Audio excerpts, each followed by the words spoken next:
नमस्कार, मेरे चैनल में आप सभी का स्वागत है। मैं डॉक्टर अंजू ओझा आज आपको राजस्थान में सिंचाई के भाग द्वितीय के बारे में बताने जा रही हूँ। इसके पूर्व के वीडियो में हमने इसके भाग प्रथम के बारे में अध्ययन किया था, जिसमें हमने कुएं तथा नलकूप व तालाबों के बारे में अध्ययन किया था। आज हम इसमें यहाँ अध्ययन करने जा रहे हैं नहरों के बारे में या कैनाल्स के बारे में। तो राजस्थान एक शुष्क प्रदेश रहा है, फलस्वरूप सिंचाई के उद्देश्य से कुछ नहरें भी यहाँ बनाई गई है। तो राजस्थान प्रदेश की यदि हम बात करें तो ये एक शुष्क प्रदेश है, इसलिए सिंचाई के पर्पज से यहाँ पर कुछ नहरें भी बनाई गई हैं। राज्य में भरतपुर, बारां, हनुमानगढ़, कोटा, बूंदी, गंगानगर, बीकानेर, पाली, सिरोही, बांसवाड़ा तथा भीलवाड़ा जिलों में नहरों के द्वारा सिंचाई होती है। सकल सिंचित क्षेत्र के लगभग 30.17% भाग पर नहरों से सिंचाई की जाती है। तो नहरों द्वारा जो सिंचित क्षेत्र है वो 30.17% भाग पर है। गंगानगर एवं हनुमानगढ़ जिले में अधिकतर सिंचाई नहरों के द्वारा होती है। तो यदि हम गंगानगर व हनुमानगढ़ जिले की बात करें तो इस क्षेत्र में जो अधिकतर सिंचाई है वो नहरों के द्वारा होती है। अब हम बात कर रहे हैं राजस्थान की प्रमुख नहरों के बारे में कि राजस्थान में जो प्रमुख नहरें हैं वो कौन कौन सी हैं। इसमें है नंबर 1 गंग नहर, नंबर 2 गंग नहर लिंक चैनल, नंबर 3 भरतपुर नहर, नंबर 4 गुड़गांव नहर, नंबर 5 इंदिरा गांधी नहर। तो यहाँ आज हम इन नहरों के बारे में या प्रमुख नहरों के बारे में अध्ययन करेंगे। यहाँ आप इस स्लाइड पे देख रहे हैं नहर को फोटो के माध्यम से दिखलाने का प्रयास किया गया है, जिसमें इंदिरा गांधी नहर को दिखाया गया है और एक अन्य नहर को भी यहाँ दिखाया गया है फोटो के माध्यम से। अब हम बात कर रहे हैं गंग नहर के बारे में। तो राजस्थान के पश्चिमी भागों में वर्षा बहुत ही कम होती है। इस अभाव को दूर करने के लिए तत्कालीन बीकानेर महाराजा श्री गंगा सिंह ने गंग नहर का निर्माण करवाया। तो बीकानेर के जो उस समय के तत्कालीन बीकानेर के जो महाराजा थे गंगा सिंह जी, उन्होंने गंग नहर का निर्माण करवाया था। यह नहर सन 1927 में सतलज नदी से फिरोजपुर के निकट हुसैनीवाला से निकाली गई। इस नहर का पेटा सीमेंट से बना हुआ है, जिससे जल नीचे की ओर भूमि में रिस नहीं पाता। तो ये जो नहर है 1927 में सतलज नदी से फिरोजपुर के निकट हुसैनीवाला से निकाली गई है। यह नहर पंजाब राज्य में बहती हुई खक्का के निकट बीकानेर डिवीजन में प्रवेश करती है और फिर यह नहर शिवपुर, गंगानगर, जोरावरपुर, पदमपुर, रायसिंह नगर और सरूपसर के पास होती हुई अनूपगढ़ तक आई है। तो जो गंग नहर जो है पंजाब राज्य में बहती हुई अनूपगढ़ तक ये आई हुई है। इसकी मुख्य शाखाएं लक्ष्मी नारायण जी, लालगढ़, करनी जी और समीजा है। तो कंपटीशन एग्जाम में बहुत बार ये पूछा जाता है कि इसकी मुख्य शाखाएं कौन कौन सी हैं। यह नहर फिरोजपुर के निकट हुसैनीवाला से सतलज नदी में निकाली गई है। मुख्य नहर की कुल लंबाई 129 किलोमीटर है, जो 112 किलोमीटर पंजाब में तथा 17 किलोमीटर राजस्थान में शिवपुर तक है, जो कि गंगानगर में स्थित है। इसकी वितरिकाओं की कुल लंबाई 1280 किलोमीटर है। इस नहर के बनने से पूर्व बीकानेर प्रदेश शुष्क था। वर्ष भर की सिंचाई सुविधा उपलब्ध होने के कारण इसके सहारे गन्ना, कपास, गेहूं, माल्टा व चरी इत्यादि पैदा किए जाते हैं।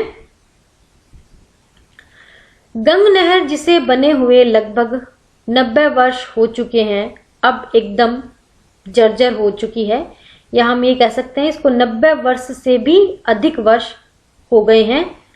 इस कारण 129 किलोमीटर लंबी नहर का पुनर्निर्माण जरूरी हो गया है। तो जर्जर अवस्था में होने के कारण इसका जो पुनर्निर्माण है वो आवश्यक हो गया है। पुनर्निर्माण की लगभग 1 करोड़ रुपए की योजना तैयार की गई है। जब भी इस योजना का कार्य शुरू किया गया तो मुख्य गंग नहर को 4-5 वर्ष तक बंद रखना पड़ेगा। ऐसी हालात में गंग नहर लिंक चैनल एक वैकल्पिक व्यवस्था के रूप में काम आएगी। तो जब इस नहर को बंद किया जाएगा तो उसकी वैकल्पिक व्यवस्था के रूप में गंग नहर लिंक चैनल को काम में लिया जाएगा। यहाँ इस स्लाइड पे गंग नहर को दिखलाने का प्रयास किया गया है मानचित्र के माध्यम से। अब हम बात कर रहे हैं गंग नहर लिंक चैनल के बारे में। सन 1984 में एक लिंक चैनल जो 80 किलोमीटर लंबी है का निर्माण किया गया। इसे गंग नहर लिंक चैनल कहते हैं। गंग नहर लिंक चैनल का उद्गम स्थल हरियाणा में लोहगढ़ नामक स्थान पर है। जो इसका उद्गम स्थल है वो हरियाणा में लोहगढ़ नामक स्थान पर है। यह चैनल इंदिरा गांधी मुख्य नहर से जोड़ी गई है। चैनल का प्रारंभिक 7 किलोमीटर हिस्सा हरियाणा राज्य में पड़ता है और इस लिंक चैनल की क्षमता जो है 3200 क्यूसेक्स पानी की है। इसे निकटवर्ती ग्राम साधुवाली के निकट गंग नहर में जोड़ा गया है। लिंक चैनल के निर्माण का उद्देश्य जर्जर हालत गंग नहर के पुनर्निर्माण के दौरान गंगानगर जिले में सिंचाई एवं पीने के लिए पानी की आवश्यकता को पूरा करना है, किंतु लिंक चैनल इसके बाद भी एक स्थायी महत्व की वस्तु के रूप में वर्षों काम देती रहेगी। जब कभी सफाई या रखरखाव के लिए मुख्य नहर बंद करनी पड़ेगी तब यह लिंक नहर पानी पहुंचाती रहेगी। तो जब गंग नहर को किसी भी कार्य के लिए यदि बंद किया जाएगा तो गंग नहर जो लिंक चैनल है वो एक उसके वैकल्पिक रूप में कार्य करती रहेगी।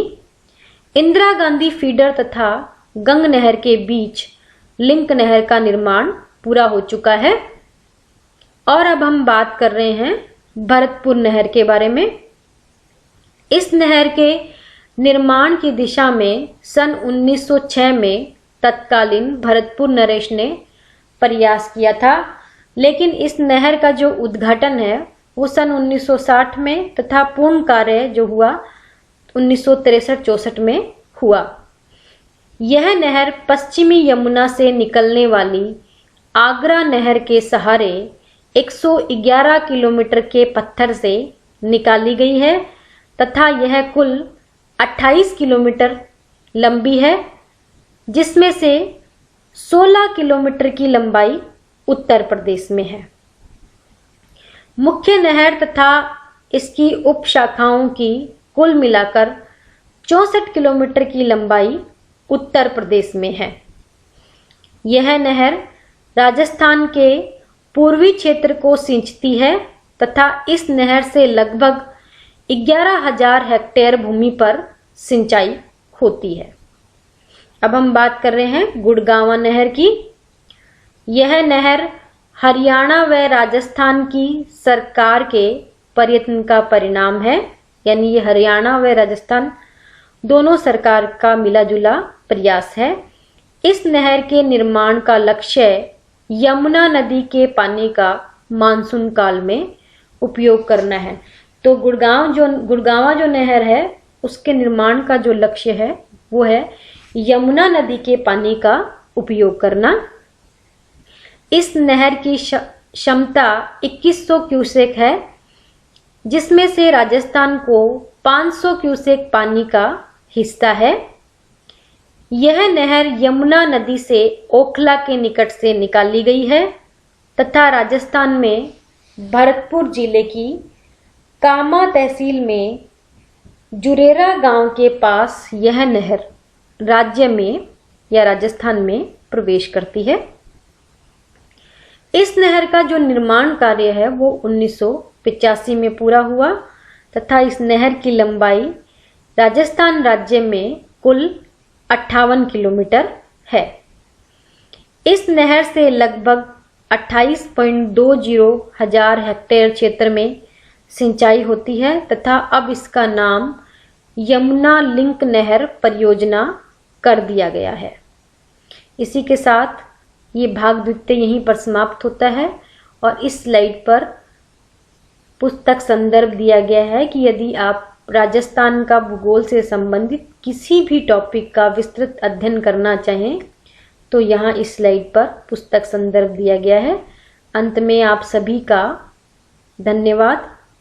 मेरे चैनल को लाइक एवं सब्सक्राइब करना ना भूलें तथा राजस्थान में सिंचाई से संबंधित विषय को समझने के लिए इससे जुड़े हुए सभी वीडियो का अवश्य अध्ययन करें।